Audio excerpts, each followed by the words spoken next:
dia, furiosos! Como que vocês estão? Quero dividir uma percepção que eu tive durante essa semana. Vocês sabem que eu tô para começar uma mentoria para pastores e para líderes. E eu comecei a observar alguns comentários, não só nos meus posts, mas em outros posts de vídeos que eu pego para exemplo. E eu notei o quanto a minha audiência está despreparada para entender o que eu estou falando.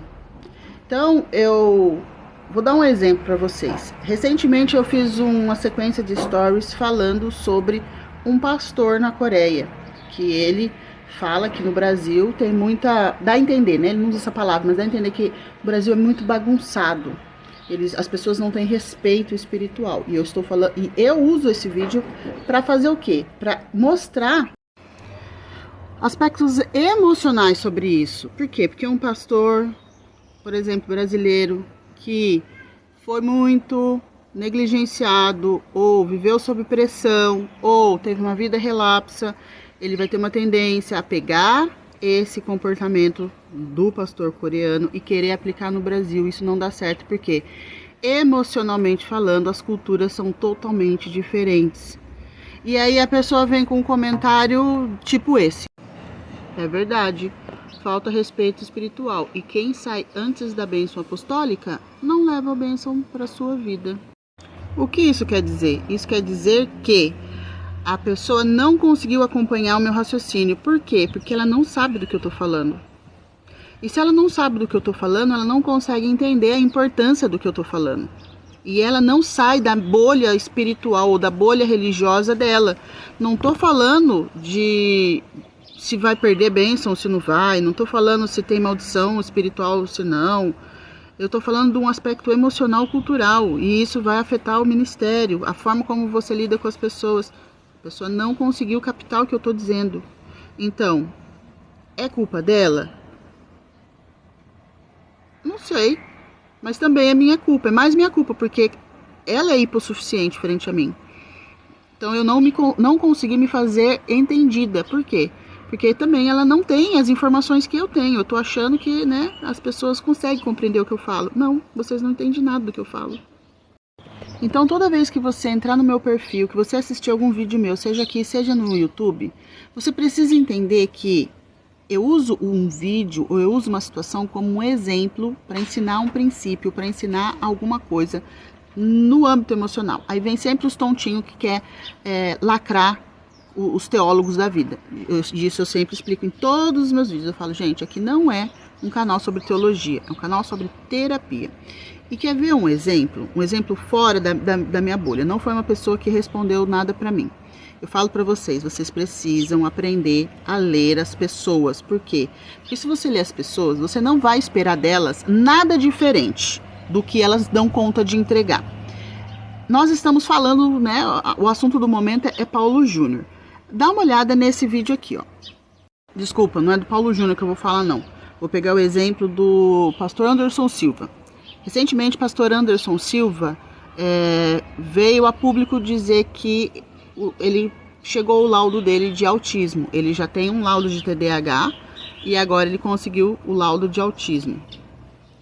E dá uma olhada nessa foto. O que tem de errado nessa foto? Você consegue ver alguma coisa de errado nessa foto?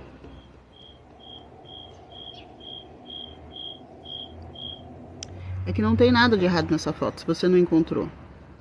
Mas tem um padrão de comportamento ali, que se você fosse meu aluno, você ia entender. E aí quando chega uma mãe atípica na tua igreja, você vai conseguir entender também. Porque uma mãe atípica, ela pode ser uma bênção, como ela pode ser um tormento na vida da igreja. Se você soubesse o que tem de errado naquela foto, você ia contornar esse problema e evitar. Por que que você não sabe? Porque a igreja está sempre preocupada. Quando você entra nos comentários, é interessantíssimo os comentários. Tem a galera do que lindo, graças a Deus que você conseguiu. E tem a galera do, por que que você não ora para ser curado? Entendeu? Como que eu chamo?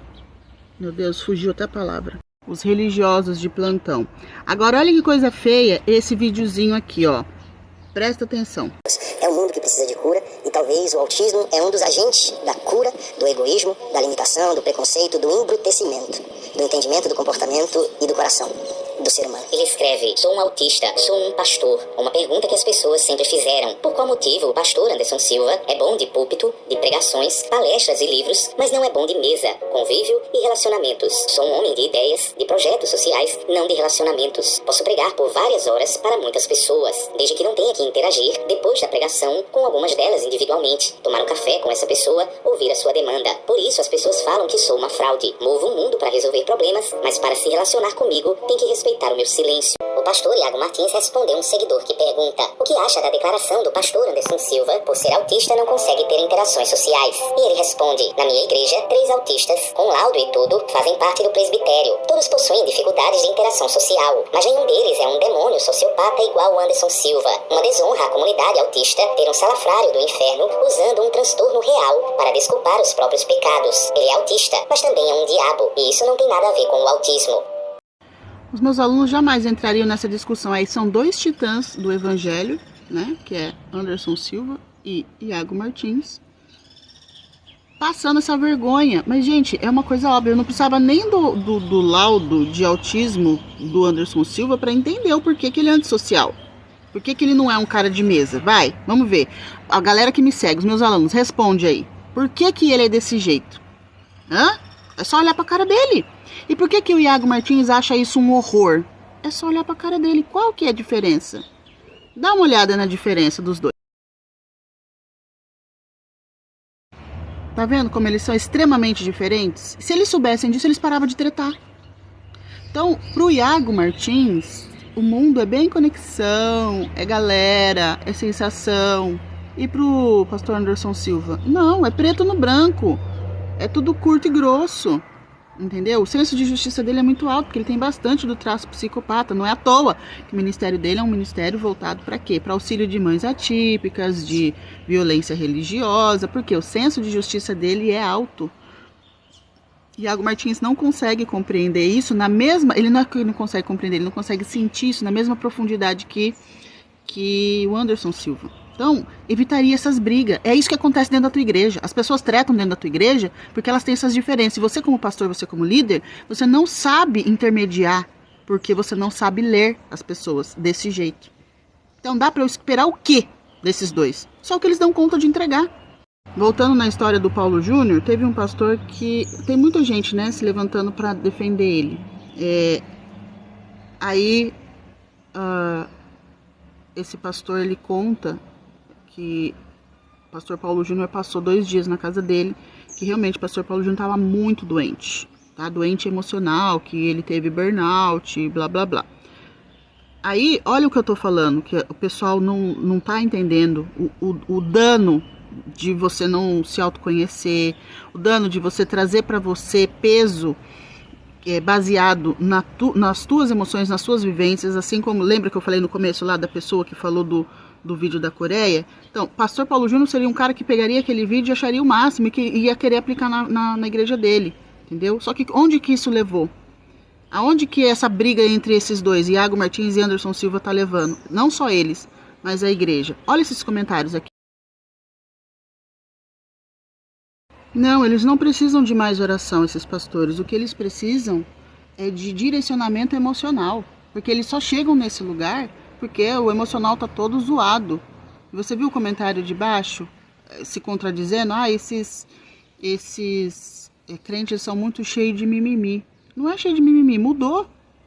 A galera de 2000, de 90, já não é mais a galera de hoje, 2024, 2025, não é. Que não vai ser a mesma galera de 2030. Por quê? Porque as referências emocionais estão mudando. E vocês, pastores, precisam aprender sobre isso. Mas não. Tudo quer espiritualizar. Tá vendo? Ó? Ele precisa de oração. Você acha que esse cara já não orou? Você acha mesmo que a mulher dele nunca fez uma campanha de jejum? Você acha? O que crente sabe fazer? Orar e jejuar. E por que não deu certo? Por que ele não ficou livre? Vocês entendem? Que não... A conta não fecha. Olha aí o tanto de gente corajosa relatando. Ah, meu pai é pastor, passou por isso. Você tá vendo que não é o próprio pastor falando? Olha, eu era igual Paulo Júnior. É sempre alguém de fora, da família. Lê lá os relatos. Meu pai, meu tio, meu pai aconteceu a mesma coisa. Por quê? Porque o cara que tá na liderança, ele não tem esse conhecimento. E aí eu entendi, durante toda essa semana, que não, vocês ainda não entenderam sobre o que eu estou falando, porque é algo recente, algo muito novo. Então, a partir de hoje, vamos fazer mais conteúdos educativos por aqui, para que vocês entendam a importância da mentoria, a importância da terapia, a importância do treinamento, para você não ter um fim igual Paulo Júnior ou esses outros dois aí que estão brigando justamente porque são extremamente diferentes um do outro.